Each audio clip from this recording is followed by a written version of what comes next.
Presented by मां Bhavani music पोखरिया नेपाल। लेके आइल रहे एगो साइकिल सखी दिलो लेके भागल सी माइकल सखी दिलो लेके भागल सी माइकल सखी।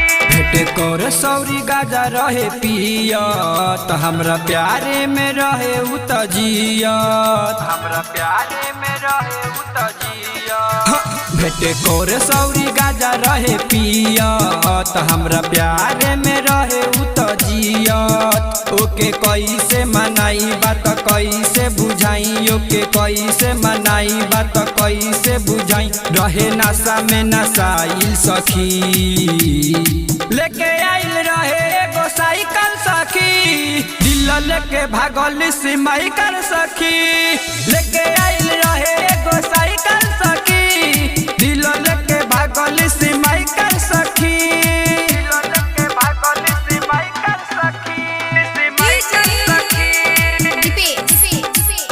दिलो लेके भागल सी माइकल सखी।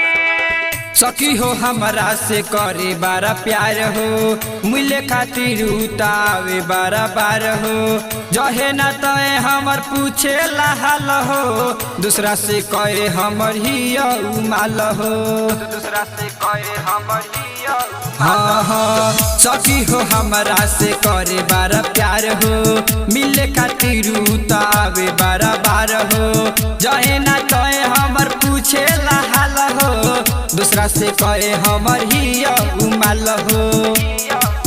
घर में उठल बाटे हाला ओकर चाले ना सुहाला घर में उठल बाटे हाला ओकर चाले ना सुहाला उ तो हौवे साफा पागल सखी।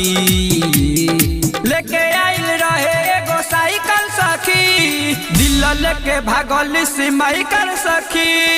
लेके आइल रहे एगो साइकिल सखी दिल लेके भागल सी माइकल सखी दिलो लेके भागल सी माइकल सखी सी माइकल सखी दिलो लेके भागल सी माइकल सखी। कल पर सखी भरे गईनी पानी देखल ले बार हमर हो जवानी राइटर बलिराम संदीपवा न मानी लिखल हाँ बारे हमर कहानी लिखल हमारे हमरो कहानी।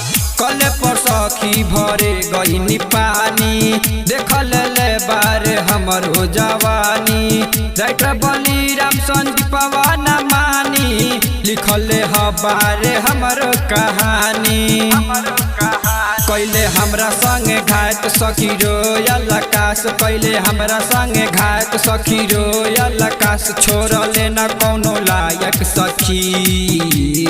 लेके आइल रहे एगो साइकिल सखी दिल लेके भागल सी माइकल सखी।